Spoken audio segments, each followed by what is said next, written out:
Police headquarter में बीते दिनों फैली दहशत की गुत्थी को सुलझाने के लिए काफ़ी देर से बहस चल रही है, पर किसी भी पुलिस वाले के पास उस रुमाल वाले का कोई सुराग या कनेक्शन नहीं होता।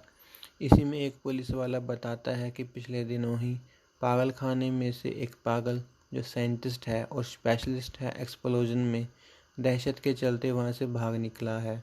उसका भी अभी तक कोई सुराग नहीं मिल रहा है।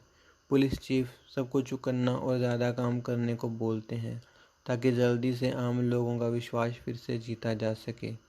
वहीं लोगों के घरों में दिखाया जाता है कि कैसे उस एक दिन की दहशत को याद कर रहे हैं, क्योंकि उन्हें लगा था कि उनके बीच कोई तो है जो कानून की बंदिशों से ऊपर है और आम लोगों की हिफाजत करता है। उम्मीद दे गया है वो एक ही दिन में लोगों की आंखों में।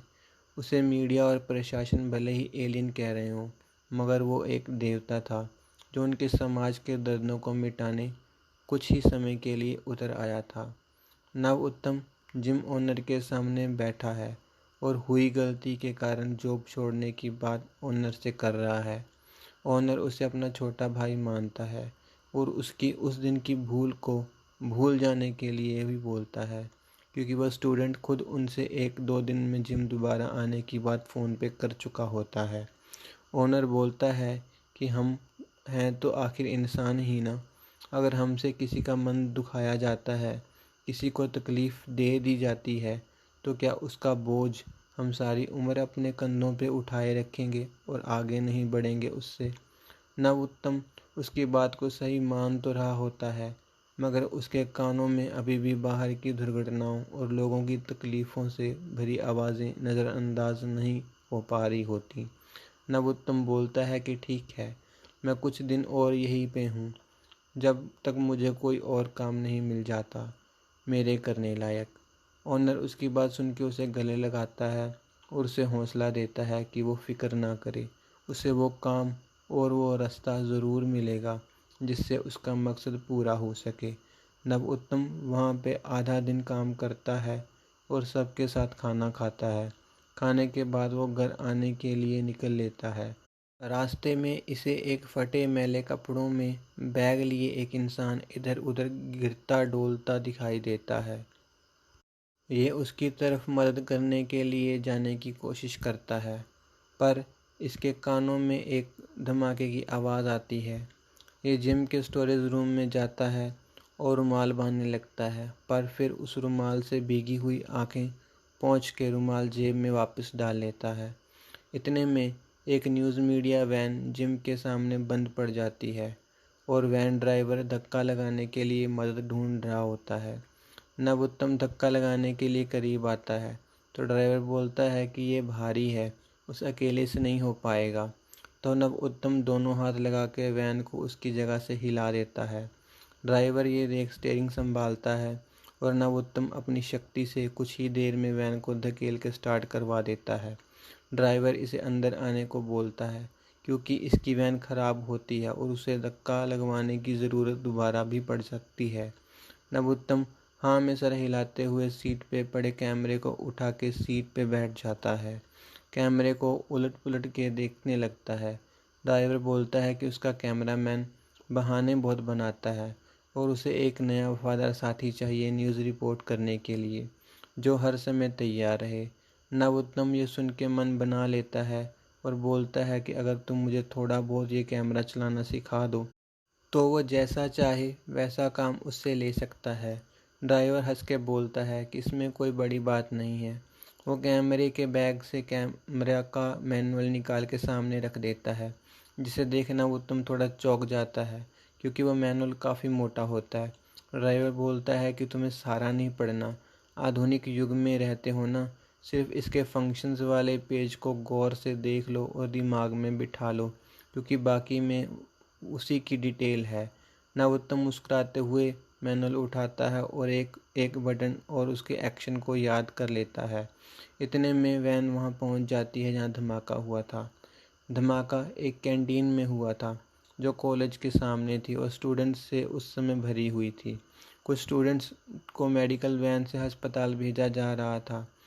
वहाँ दूसरे रिपोर्टर्स को स्टूडेंट्स बता रहे थे कि एक पागल सा इंसान बैग लेके आया था और वॉशरूम से बाहर जाते हुए बोल रहा था, भागो भागो भागो।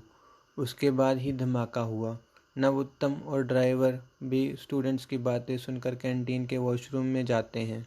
कुछ स्टूडेंट्स का खून दीवारों से नीचे आ रहा होता है, कुछ वहीं पे गुमसुम हुए बैठे होते हैं जिन्हें मेडिकल टीम देख रही होती है।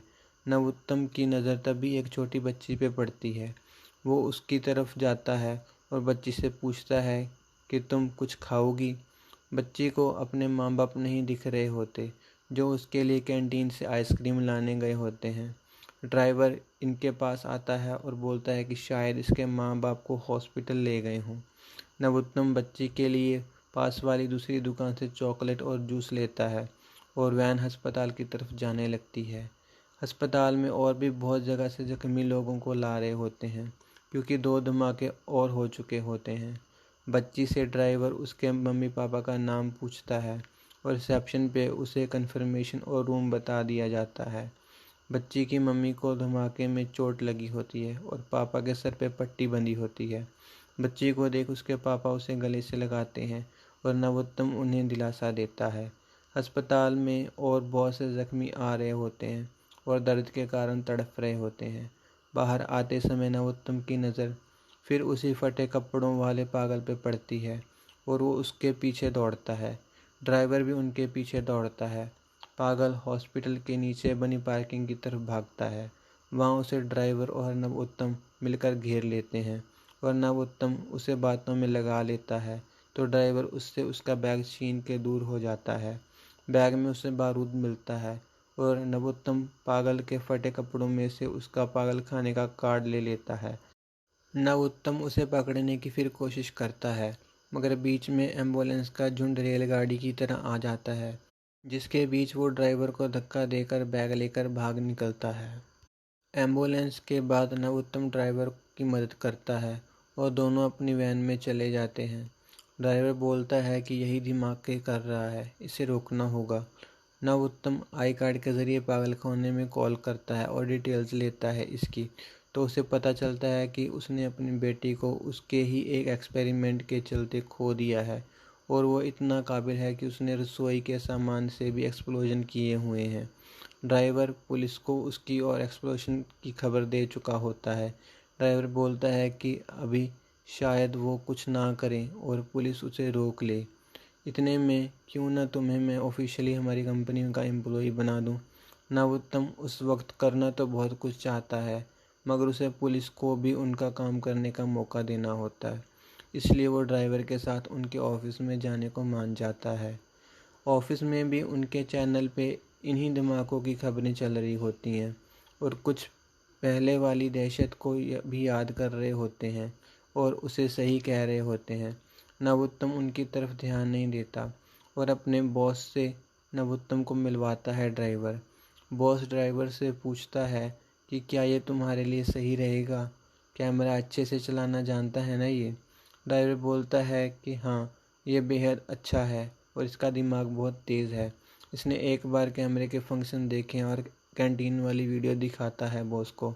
बॉस उसके रिकॉर्ड किए वीडियो के कारण और ड्राइवर की बातों के कारण हाँ बोल देता है और बताता है कि कल वो को अपनी कुछ फ़ोटो और डॉक्यूमेंट जमा करवा दे और हमारी कंपनी का हिस्सा बन जाए। ड्राइवर उसे मुबारकबाद देता है जॉब के लिए और उससे पार्टी मांगता है। नवोत्तम उसे पहली बार अपना नाम बताता है और उसका नाम पूछता है। वो अपना नाम साहिल बंधु बताता है और दोनों ऑफिस के बाहर ईटिंग कॉर्नर में चले जाते हैं। रात हो चुकी होती है। पुलिस को अभी भी वो पागल नहीं मिला होता।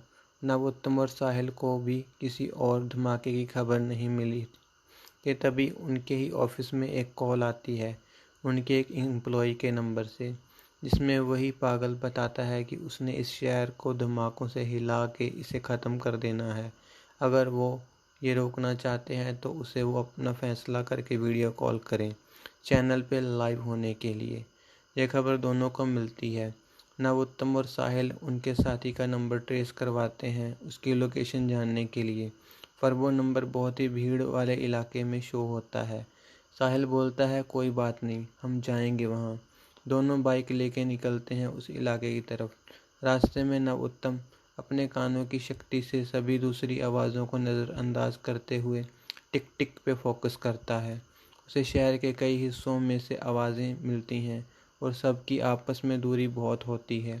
जैसे ही वो उस ट्रेस वाली जगह पे पहुंचते हैं, उनका एक साथी ऑफिस से बताता है कि इसी इलाके के पास खेलते वक्त बच्चों को कुछ लाशें मिली हैं।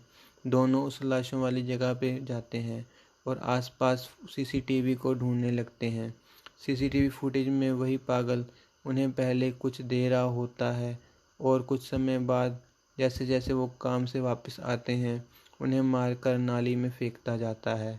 साहिल बोलता है कि वो यही हैं और उसने अलग अलग जगह पे अब बम लगाए हैं। नवोत्तम का शक सही साबित हो जाता है क्योंकि उसे उतनी ही गिनती की टिक टिक वाली जगह मिल चुकी होती हैं जितने बंदे होते हैं। साहिल और नवोत्तम उस पागल को हो रहे अंधेरे में ढूंढते रहते हैं। तभी उसे कॉल आता है ऑफिस से कि अब वो लाइव है। दोनों दुकान पे टीवी पे उसे देखते हैं और वो बताता है कि वो एक साइंटिस्ट होते हुए भी गलती कर बैठा। अपनी ही बेटी की जान ले ली उसने। काश उसे उसके एक्सपेरिमेंट करने की इजाज़त उनका सिस्टम दे देता तो उसकी बेटी उसके साथ होती, मगर अब वो सबसे बदला लेगा। पूरे शहर को वैसे ही दर्द से गुजरना होगा क्योंकि मैंने 10 बॉम्ब लगा दिए हैं पूरे शहर में। अगर ये शहर खंडर ना बना तो नक्शे से गायब ज़रूर हो जाएगा। नवोत्तम अपनी शक्ति से उसके पीछे की दीवार को और उसकी आवाज़ को बाकी आवाज़ों के चलते ढूंढ लेता है और साहिल को बोलता है कि चलो मेरे साथ, क्योंकि यहाँ भी एक बॉम्ब हो सकता है इस पागल के पास। दोनों उसी रंग की बिल्डिंग में पहुँच जाते हैं। बिल्डिंग में ये पागल लाइव होने के बाद अब रो रहा होता अपनी बेटी को याद करके। दोनों इसके सामने आते हैं और ये दोनों को देखते हुए बोलता है कि तुम दोनों फिर आ गए, काफ़ी वफादार हो अपने काम को लेके। साहिल पूछता है कि बताओ सभी बॉम्ब कहाँ हैं। ये पागल उसकी तरफ दांत निकाल के हंसने लगता है। ये देख साहिल उसे ज़ोर से पिलर के साथ मारता है और नवोत्तम बोलता है कि ये हमारा काम नहीं है। साहिल बोलता है कि लाखों जानें दांव पर लगी हैं और उसका इकलौता जानकार मेरे सामने है, तो मैं क्या करूं? इसकी पहले आरती उतार के इसे मनाऊं या पुलिस का वेट करूं कि वो आके इससे जानकारी निकाले और बॉम्ब फट जाए? नवोत्तम बोलता है कि तुम लिखो। वो एक एक करके बॉम्ब वाली जगह के नाम बताने लगता है क्योंकि उसे एक पर्ची पागल की जेब में उल्टी दिखाई दे रही होती है जिसे वो पढ़ रहा होता है। पागल जैसे ही इसकी ये चालाकी पकड़ता है, वो झट से पर्ची को मुंह में भर के खा के निगल लेता है और बोलता है कि अब बताओ बाकी कहाँ हैं। साहिल पागल के हाथ पे फिर अपनी पेंसिल से मारता है और नवोत्तम बोलता रहता है कि पाँचवा बस स्टैंड से लेफ़्ट की ओर 5वीं शॉप में है, जो टॉय शॉप है। छठा टैक्सी स्टैंड की टैक्सी में है जिसका नंबर 5562 है। और सातवां बताने से पहले ही ये पागल नवोत्तम को धक्का मारता है और नवोत्तम उसके साथ ही हवा में तैरने लगता है। ये देख साहिल और पागल दोनों के होश उड़ जाते हैं। साहिल की पेंसिल नीचे ज़मीन पे गिर जाती है। पागल अपनी जेब से चाकू निकाल इसे मारता है, मगर नवोत्तम के खून की बूंद नीचे गिरने से पहले ही वापस शरीर के अंदर चली जाती है और जख्म होता ही नहीं। पागल फिर वार करता है तो इस बार उसके शरीर में चाकू घुसता ही नहीं और मुड़ के नीचे गिर जाता है। पागल उससे छूटने के लिए उसे धक्का देता है और जैसे ही उसके पैरों के करीब पहुंचता है, नवोत्तम उसे हवा में अपने से भी ऊपर तैराने लगता है और फिर छत पे गिरी कुर्सी को दूसरे हाथ से सीधा करके उस पे पागल को बिठा देता है। इतने ही समय में पहला धमाका होता है, फिर दूसरा, फिर तीसरा। काले आसमान में धुआं फैल रहा होता है। नवोत्तम कुछ नहीं कर रहा होता। ये देख साहिल को बुरा लगता है और वो उसके करीब जाके बोलता है कि क्या सब कुछ ऐसे ही बर्बाद होने दोगे? इतनी शक्ति होते हुए अपनी आंखों के सामने चुपचाप। नवोत्तम बोलता है, मैं भगवान नहीं हूँ, इंसान हूँ। इसे इसकी बेटी में नहीं लौटा सकता जिससे ये शांत हो जाए। तो साहिल बोलता है कि क्या तुम दूसरों की बेटियां इसी की वजह से छीन रहे हो उनके माँ बाप से, अगर तुम इसकी बेटी नहीं इसे लौटा सकते तो क्या ये किसी की बेटी लौटा सकता है उन्हें। ये सुनते ही साइंटिस्ट का दिमाग ठिकाने पे आता है और वो रोने लगता है। पास गिरे फ़ोन से पुलिस को कॉल करता है और नीचे से ऊपर जगह के नाम बताने लगता है जहाँ पर बॉम्ब होते हैं, जो अभी नहीं पता थे दोनों को ही। कॉल काटने के बाद दोनों से माफ़ी मांगता है और बोलता है कि हो सके तो उनसे भी माफ़ी मांगना जिनकी बेटियां उसकी वजह से उनसे दूर हुई हैं इन धमाकों के चलते। साहिल गुस्से के कारण कुछ नहीं बोल पाता तो नवोत्तम बोलता है कि तुम्हारी वजह से अभी तक किसी की भी जान मैंने नहीं जाने दी है, क्योंकि जान लेना और लौटाना मेरे बस में नहीं, मगर जान बचाने की कोशिशें करना मेरे बस में ज़रूर था। साहिल और साइंटिस्ट उसकी बात को समझ नहीं पाते। इतने ही समय में साहिल के मोबाइल पे अलग अलग धमाकों वाली जगह से लाइव न्यूज़ की अपडेट आने लगती है, जिसमें एक जैसा ही इंसान अलग अलग कपड़ों में लोगों की और बचाव दल की मदद कर रहा होता है और वो देखने में नवोत्तम जैसा लग रहा होता है। साहिल को बॉस का फ़ोन आता है ये पूछने के लिए क्या नया कैमरामैन अब भी उसके साथ ही है। साहिल हाँ बोलता है और बॉस बोलता है कि सुना था कि दुनिया में एक जैसे 7 इंसान होते हैं, 4 देख लिए हैं उसके जैसे, शायद बाकी 3 भी देखने को मिल जाएं। नवोत्तम अपने रूपों को उधर आते हुए जब सड़क पे बॉम्ब ट्रेस कर रहा होता है तभी खुद से अलग कर चुका होता है। साहिल बिल्कुल बॉस कहते हुए कॉल काटता है और नवोत्तम को देखता है। तो तुम सब जानते हो, सब कुछ कर सकते हो, तो इस पागल को क्यों नहीं ख़त्म कर देते जिसकी वजह से ये सब हो रहा है। पागल के आंसू ये बात सुन के सूखने लगते हैं और वो उसकी जान उसके शरीर से अलग करने की भीख मांगने लगता है। नवोत्तम बोलता है कि पहले तुम साबित करो कि ये अब पागल है तो सोचूंगा, और साइंटिस्ट बोलता है कि जिसकी जान उसने लेनी थी उसकी जान उसने उसके शरीर में से निकाल ली है और वो जान अब उसके पास है। वो बेटी के सदमे में बने पागल को मार चुका है, अब उसे साइंटिस्ट से उसकी बेटी की यादों को जुदा नहीं करना। दोनों उसकी बात सुन के आंसू बहाने लगते हैं कि तभी 5वां धमाका होता है, जिससे समंदर का पानी शहर में आने लगता है और कई लोगों को रेस्क्यू करके उसी तरफ ही ले जाया जा रहा होता है। छठा धमाका एक केमिकल फैक्ट्री में होता है, जिसमें से बहुत तेज़ जलनशील लावा बाहर को उछलता है। ये सब देख के साहिल बोलता है कि तुम्हारा यहाँ आराम करने का समय पूरा हुआ शक्तिमान, जाओ अब और बचाओ उन्हें जिनके लिए तुम हो। नवोत्तम दोनों हाथों को जोड़ता है और उसके दूसरे रूप उनकी जगह पे सबके सामने हाथ जोड़ते हैं और नवोत्तम की तरफ जाने लगते हैं। पानी और लावा भरी आग, लोगों की जिंदगियां निगल रही होती हैं। नवोत्तम के रूप उसके करीब आते हैं। नवोत्तम छत को छोड़ ऊपर आसमान में लोगों को एक सितारे की तरह दिखाई दे रहा होता है। दूसरे रूप उसके शरीर में समाने लगते हैं और उसका एक नया रूप साहिल और साइंटिस्ट के सामने आता है। वो पहले पानी की ओर जाता है और पानी को फूंक के ज़रिए पीछे धकेलता हुआ बर्फ़ की दीवार बनाता हुआ उसके ऊपर से गुजरता हुआ उस धमाके से टूटी दीवार को फिर से बनाकर पानी को दूसरी तरफ कर देता है और बर्फ़ के पहाड़ को अपनी शक्ति से समंदर में बिठा देता है और फूंक मारकर उसकी दिशा को समंदर के अंदर की तरफ तैराते हुए भेज देता है। बाकी बचे पानी का निकास हल्की बारिश के जैसे अपने आप होने लगता है। फिर वो दूसरी तरफ जाता है जहाँ लावा में आम लोग और छोटे बच्चे भी फंसे होते हैं। वो वहाँ अपने कई रूप बनाता है और लोगों को उन रूपों से उनकी तरफ आ रहे लावा से दूर करवाता है और अपनी शक्ति से उस बहते लावा की नदी को ज़मीन के साथ ही नदी के किनारे जैसा बनाकर हवा में उसके केंद्र टैंक की तरफ ऊपर करता जाता है।